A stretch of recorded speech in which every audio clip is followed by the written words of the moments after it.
నమః శివాయ. ఓం నమో నారాయణాయ. నరదృష్టి కర్మ నివారణ, సంచిత కర్మ, ప్రారబ్ధ కర్మ, ఆగమిక కర్మ నివారణ, సకల దోష దగ్ధ తులాభార కాళభైరవాయ నమో నమః.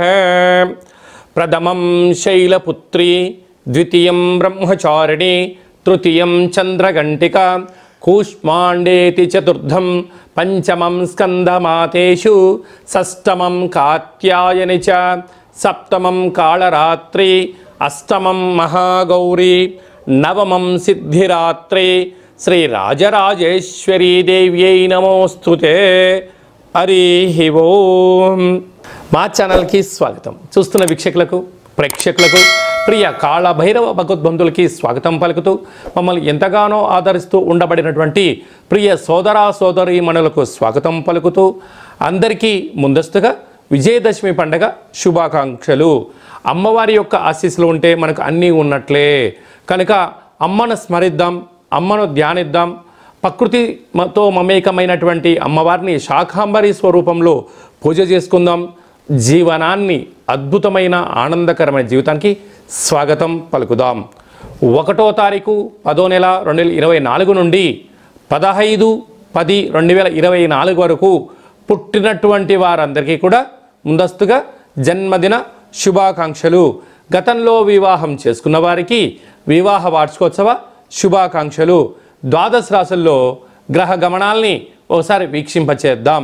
వృషభ రాశిలో దేవగురు బృహస్పతి సంచార స్థితి, విశేషంగా మిథున రాశిలో కుజ భగవానుడు సంచార స్థితి, కన్యరాశిలో రవి బుధ కేతు సంచార స్థితి. 3 గ్రహాలు కలిపి బుధాదిత్య రాజయోగం చేత కన్యరాశిలో సంచార స్థితి. తులారాశిలో శుక్ర భగవానుడు స్వక్షేత్ర సంచార స్థితి. కుంభరాశిలో శని భగవానుడు స్వక్షేత్ర తిరోగమన సంచార స్థితి. మీనరాశిలో రాహు సంచార స్థితితో ద్వాదశ రాశుల్లో గ్రహ గమనాలు ఈ విధంగా ఉన్నాయి.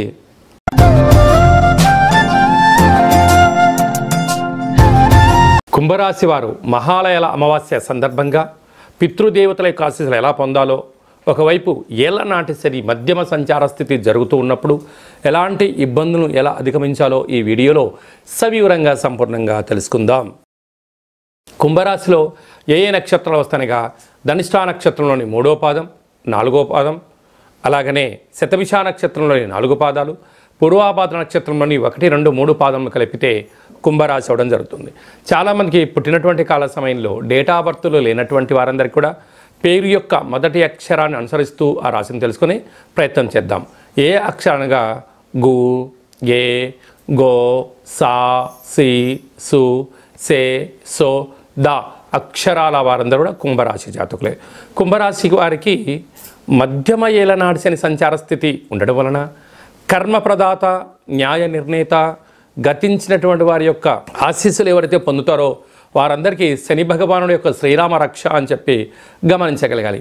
వారు గతించిన వారి యొక్క ఆహారానికి నియమాలు అనుసరిస్తూ వారికి ఏదైతే కార్యక్రమాలు ఆచరింపజేస్తారో చేస్తూ నల్లటి నువ్వులను దర్భను వదిలేయడము, అలాగనే తెల్లటి నువ్వులతో కూడుకున్నటువంటి పదార్థాలను, బెల్లం ఉండలతో కలిపిన పదార్థాలను బ్రాహ్మణుడికి దానం ఇవ్వడం కానీ, గోమాతకు ఏర్పాటు చేయడం కానీ, పశుపక్షాదులకు ఏర్పాటు చేయడం కానీ, నీటిలో వేయడం వలన, బ్రాహ్మణుడు స్వీకరించడం వలన సర్వే జన సుఖినో భవంతు, లోకా సమస్త సుఖినో భవంతు అని ఆశీర్వచనం చెప్తాడు.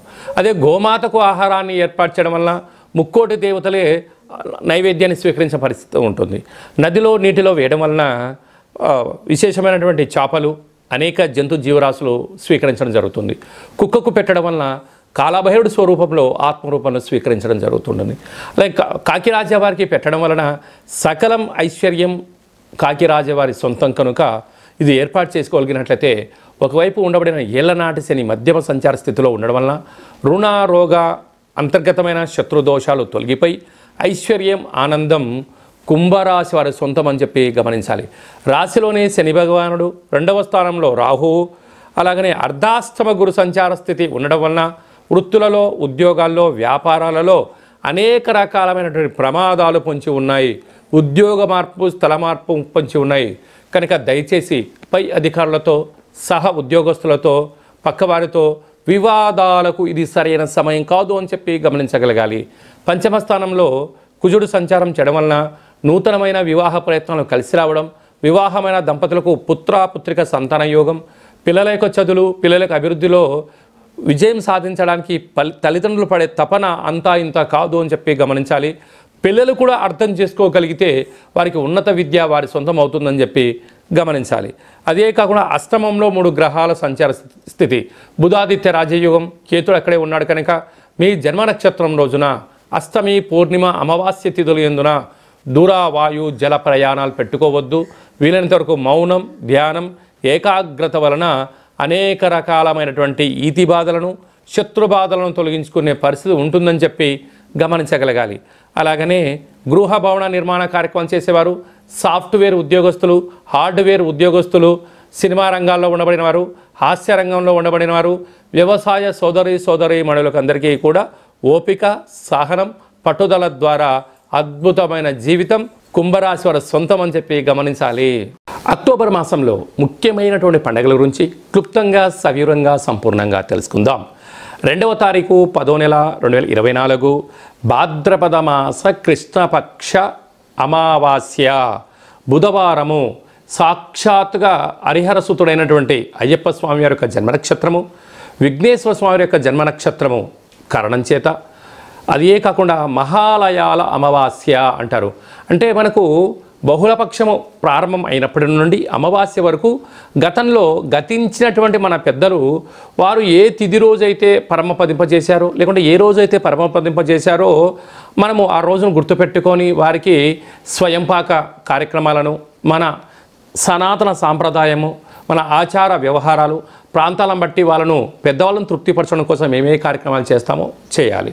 అలా పరిసర ప్రభావం చేత కుదరలేనటువంటి వారందరికీ ఈ యొక్క అమావాస్య తిథి యందున తప్పకుండా ఆ గతించిన వారిని స్మరించుకొని వారి ఆత్మ తృప్తి కోసమే ఏదైతే కార్యక్రమాలు చేస్తామో మనకు వారి యొక్క ఆశీస్సులు ఉంటాయి.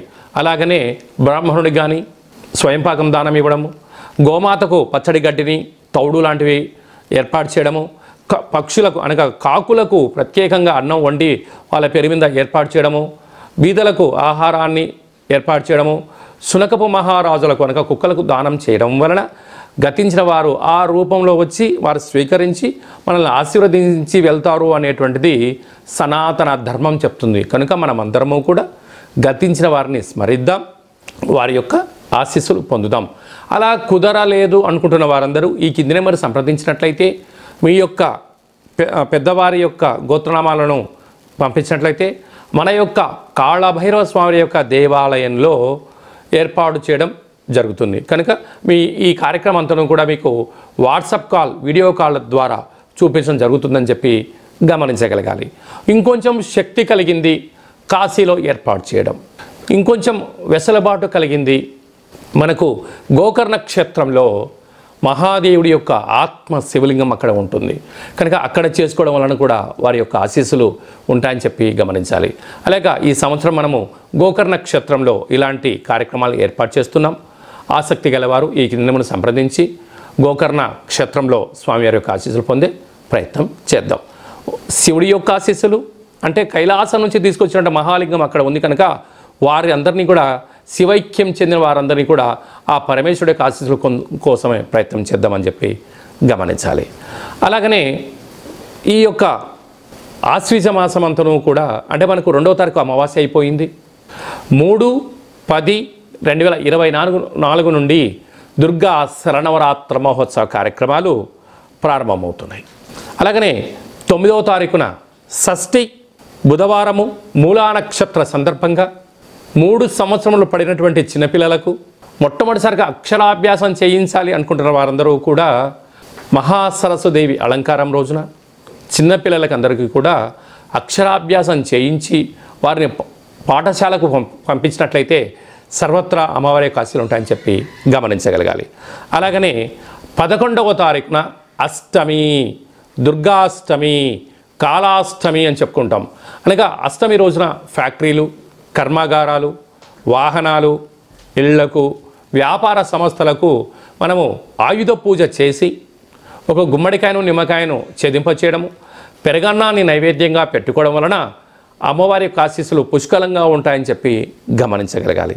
అలాగనే 12వ తారీఖున విజయదశమి పండగ కనుక విజయం కలిగించడం కోసం మనమందరం కూడా ప్రతి సంవత్సరం ఏదో ఒక కార్యక్రమాన్ని దిగ్విజయం పరుచుకోవాలి అనుకుంటున్న వారందరూ కూడా ఆ రోజు అమ్మవారికి పూజ చేసుకొని నమస్కారం చేసుకొని పనులు ప్రారంభించడం వలన జయహో విజయోహో అనేటువంటి శక్తి మనందరికీ కలుగుతుందని చెప్పి గమనించాలి. ఆ రోజు సాయం సంధ్యా కార్యక్రమంలో శమీ వృక్షపు పూజ చేసుకొని ఆ యొక్క బంగారాన్ని తీసుకొని వెళ్ళి అమ్మవారి దగ్గర పెట్టి పూజ చేసుకోవడం, తల్లిదండ్రులకు, గురువులకు, పెద్దలకు, సన్నిహితులకు ఇచ్చి వారి ఆశీర్వచనం తీసుకోవడం వలన మనకు సర్వత్రా ఆ అమ్మవారి యొక్క ఆశీస్సులు ఉంటాయని చెప్పి గమనించాలి. అప్పుడు ఈ మంత్రాన్ని ఉచ్చరింపచేయాలి. ఒక తెల్లటి పేపర్ పైన ఎరుపు పెన్ను చేత కానీ పసుపు రంగు పెన్నుతో కానీ ఈ యొక్క మంత్రాన్ని ఉచ్చరింపచేసి ఆ వృక్షదేవత దగ్గర పెట్టి నమస్కారం చేసుకొని రావాలి.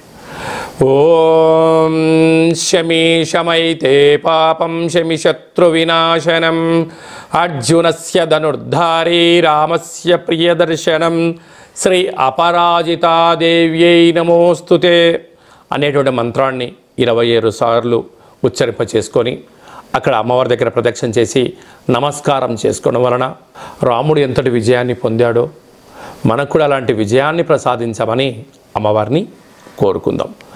కనుక ఈ అక్టోబర్ మాసంలో అమ్మవారి యొక్క ఆశీస్సుల కోసం కనీసం ఈ 9 శరన్నవరాత్రుల రోజుల ఆవాసం ఉండడం, భగవంతుడు అమ్మవారి యొక్క సేవలో ఉండడం, లలిత సహస్రనామ పారాయణ వినడం, ఏది మంత్రాన్నైనా ఒక మంత్రాన్ని సాధన చేయడం వలన మనకు అద్భుతమైనటువంటి ఆయుర్శక్తి కలుగుతుందని చెప్పి గమనించాలి. అలాగనే ఈ యొక్క ఆశ్వీజ మాసంలో ఈ యొక్క దుర్గాష్టమి అంటే ఆ అష్టమి రోజున కాళభైరవ స్వామి యొక్క స్మరణ, కాళికామాత యొక్క ఆశీస్సులు మనకు కావాలన్నట్లయితే ఈ కిందెమరు సంప్రదించినట్లయితే మీకోసం ప్రత్యేకంగా కాళభైరవ హోమ కార్యక్రమం చేయించి వీడియో కాల్ ద్వారా చూపించి ప్రసాదంగా మీకు ఏర్పాటు చేయడం జరుగుతుందని చెప్పి గమనించాలి. ఈ యొక్క పాత్ర కంచు పాత్ర అంటే కంచు మోగినట్టు కనకము మోగదు గదరాసుమతి అని చెప్తూ ఉంటారు. ఈ యొక్క పాత్రను మనం ఒక్కసారి గమనించినట్లయితే ఈ యొక్క పాత్రలో 12 రాసులను అచ్చు వేయడం జరుగుతుంటుంది. ఈ పాత్రతో ఉపయోగాలను ఒక్కసారి మనం తెలుసుకుందాం. ఇలా ఒక్కసారి శబ్దం చేసినట్లయితే ఓంకార శబ్దం రావడం జరుగుతూ ఉంటుంది.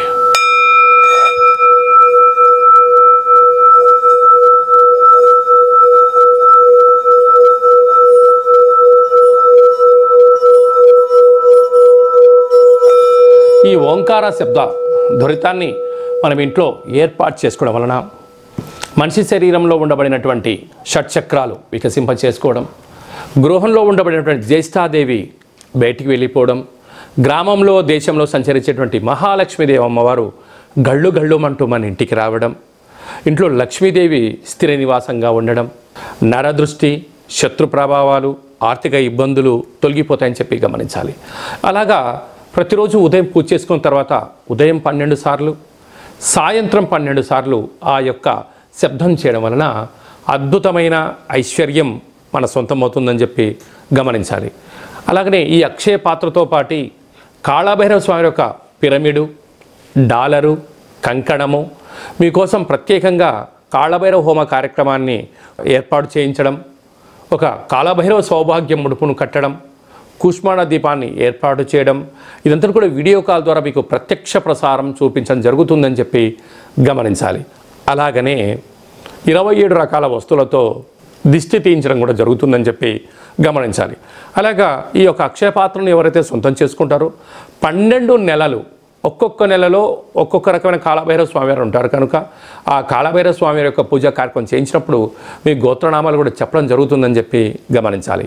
ఆసక్తి గలవారు ఈ కింది నెంబర్ని సంప్రదించి అక్షయ పాత్రను సొంతం చేసుకోగలరు.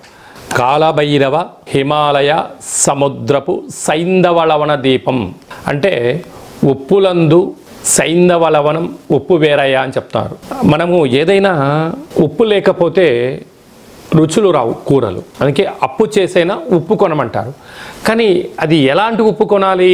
సైంధవ లవణం అంటే హిమాలయాల ప్రాంతాలలో మినిమం ఒక 100 నుంచి 125 సంవత్సరాలు పడుతుంది ఈ యొక్క ఉప్పు తయారవ్వడానికి. ఆయుర్వేదంలో ఈ ఉప్పు రారాజు అంటే ఈ యొక్క ఉప్పును ఏర్పాటు చేసుకోవడం వలన మనం ఇంట్లో ఏదైనా కూరలు కానీ కూరగాయలు కానీ ఆహార ఉత్పత్తులు తయారు చేసేటప్పుడు ఈ యొక్క సైంధవ లవణాన్ని వేసుకోవడం వలన సంపూర్ణమైనటువంటి ఆయురారోగ్యాలు ప్రసాదిస్తాయని చెప్పి మనకు వేదాలు, ఆయుర్వేదము, చరక సంహిత లాంటి మనకు పుస్తకాలు తెలియజేస్తున్నాయి. ఇక్కడ ఈ మనకు కనిపిస్తున్నటువంటి ఈ ఒక్క ఉప్పు దీపాన్ని ఇంట్లో పెట్టుకోవడం వలన ఎలాంటి ఉపయోగాలు సవివరంగా సంపూర్ణంగా తెలుసుకుందాం. చుట్టూ 30 మీటర్లు అంటే ఎత్తులోకి భూమిలోకి left right east west north south అంటే 8 వైపులా ఈశాన్య తూర్పు ఆగ్నేయ దక్షిణ నైరుతి పశ్చిమ వాయువ్య ఉత్తర దిగ్భాగము పైకి కిందికి చుట్టూ 30 మీటర్ల వరకు ఈ యొక్క పొగ ద్వారా ఈ ఉప్పు కరిగిపోతూ మనకు ప్రశాంతమైన వాతావరణాన్ని కలిగిస్తుంటుంది. అంటే ఇంట్లోకి రాగానే, అంటే బయట ఎన్నో పనుల చేత ఎన్నో రకాలుగా ఇంట్లోకి రాగానే ఈ యొక్క ఉప్పు దీపం యొక్క గాలిని సోకడం వలన ముందు మనకు మనశ్శాంతి కలుగుతుంది. కానీ మీ వ్యక్తిగత జాతకం తెలుసుకోవాలనుకుంటున్నారా?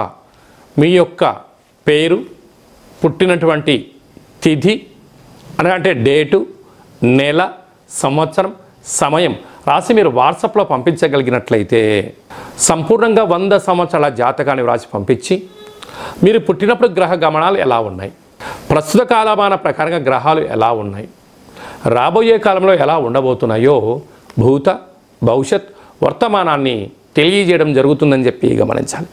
చాలామందికి పుట్టినటువంటి కాల సమయంలో డేటా బర్తులు లేనటువంటి వారికి పేరు యొక్క మొదటి అక్షరాన్ని అనుసరిస్తూ రాశిని తెలియచేస్తూ గ్రహ సంచార స్థితిని తెలియచేస్తూ భూత భవిష్యత్ వర్తమానాన్ని గవ్వళ ద్వారా అనగా రమణ శాస్త్రం ద్వారా కాళభైరవ ఉపాసన చేత మీకు తెలియజేయడం జరుగుతుంది. ఆసక్తి గల వాళ్ళు మన యొక్క జాతకాన్ని ముందస్తుగా తెలుసుకొని భవిష్యత్తులో ఎలాంటి మార్పులు, మంచి మార్పులు రాబోతున్నాయి, ఎలాంటి అడ్డంకులు ఉన్నాయో తెలుసుకొని జీవిత గమన ప్రయాణంలో మనం ప్రయాణం చేయగలిగినట్లయితే అద్భుతమైనటువంటి జీవితాన్ని ఆస్వాదించడం, ఆనందకరమైన జీవితానికి మనము స్వాగతం పలకడం, అష్ట కష్టాలకు స్వస్తి పలకడం, అష్ట ఐశ్వర్యాలకి స్వాగతం పలుకుతామని చెప్పి గమనించాలి. కనుక మీ వ్యక్తిగత జాతకం తెలుసుకోవాలనుకుంటున్నట్లయితే ఈ కింది నెంబర్ని వాట్సాప్ ద్వారా కానీ, ఆన్లైన్ ద్వారా కానీ, ఫోన్ కాల్ ద్వారా కానీ అపాయింట్మెంట్ తీసుకొని సంప్రదించగలరు. అందరికీ ఆధ్యాత్మిక సలహాలు, సూచనలు ఇవ్వడం జరుగుతుందని చెప్పి గమనించాలి. అలాగనే మీ అబ్బాయికి కానీ అమ్మాయికి కానీ ఎంత ప్రయత్నం చేసినా వివాహం అవ్వడం లేదా? ఎందుకు వివాహం అవ్వడం లేదు? జాతకంలో ఎలాంటి యోగాలు ఉన్నాయి, ఎలాంటి దోషాలు ఉన్నాయి తెలుసుకునే ప్రయత్నం చేద్దాం. వచ్చేటి వధువు కానీ వరుడు యొక్క జాతకాన్ని, మన యొక్క అబ్బాయి అమ్మాయి జాతకాన్ని గణాలు గుణాలు ఎలా కలుస్తున్నాయో తెలుసుకుందాం. వివాహ తదనంతరం వీరి యొక్క వైవాహిక జీవితం సంతాన యోగము, గృహయోగము, వ్యాపార యోగము, సామ్రాజ్య పట్టాభిషేక యోగము అలాంటి ఎన్ని యోగాలు ఉన్నాయో కూడా ముందస్తుగా తెలుసుకునే ప్రయత్నం చేద్దాం. అలాగనే భార్యాభర్తలు తరచుగా గొడవ పడడం, ఎవరికి వారే యమునా తీరే అన్నట్టుగా ఉండడం, ఒకరు చెప్తే మరొకరు వినకపోవడం, పెద్ద మనుషులని పంచాయతీ అని విడివిడిగా ఉండడం, అలాగనే నిత్యము పోలీస్ స్టేషన్లు కోర్టు సమస్యలతో బాధపడుతున్నారా? మీరు ఒక్కసారి భార్యాభర్తల యొక్క జాతకాన్ని ఒక్కసారి పంపించినట్లయితే చిన్న చిన్న అడ్డంకులను తొలగించుకునే ప్రయత్నం చేసుకొని పార్వతీ పరమేశ్వరులు ఎలా కలిసి ఉంటున్నారో అలా కలిసి ఉండేటువంటి సలహాలు సూచనలు ఇవ్వడం జరుగుతుందని చెప్పి గమనించాలి. అందరికీ శుభం, జయం, లాభం జరగాలని కోరుకుంటూ ఆశీర్వచనం. ఓం శతమానం భవతి శతాయు పురుష సతేంద్రియ ఆయుష్యేవేంద్రియే ప్రతిష్టతి ధనం ధాన్యం బహుపుత్రలాభం శత సంవత్సరం దీర్ఘమాయుః సర్వే జనా సుఖినో భవంతు లోకా సమస్తా సుఖినో భవంతు సర్వం శరన్నవరాత్ర దేవత అర్పణమస్తు. హరి ఓం. ఈ వీడియో మీకు నచ్చినట్టయితే లైక్ చేయండి, షేర్ చేయండి, మా యొక్క ఛానల్ని సబ్స్క్రైబ్ చేసుకోండి. అందరికన్నా ముందుగా మీ వ్యక్తిగత జాతకం తెలుసుకోవాలనుకుంటున్నారా? అందరికన్నా ఆధ్యాత్మికమైన సలహాలు ముందస్తుగా మీరే వినాలనుకుంటున్నారా? అయితే పైన ఆల్ అనే బటన్ను తెలియచేయండి. అలాగనే గంట సింబల్ కూడా ప్రెస్ చేయండి. ఈ ఆధ్యాత్మిక భక్తి సమాచారాన్ని భగవద్బంధువులకు, మిత్రులకు, స్నేహితులకు మీరు ఎవరి క్షేమాన్ని కోరుకుంటున్నారో లేకుంటే మీ క్షేమాన్ని ఎవరైతే కోరుకుంటున్నారో వారికి కూడా ఈ వీడియోను ఫార్వర్డ్ చేసి భగవంతుడి యొక్క ఆశీస్సులు పొందగలరు.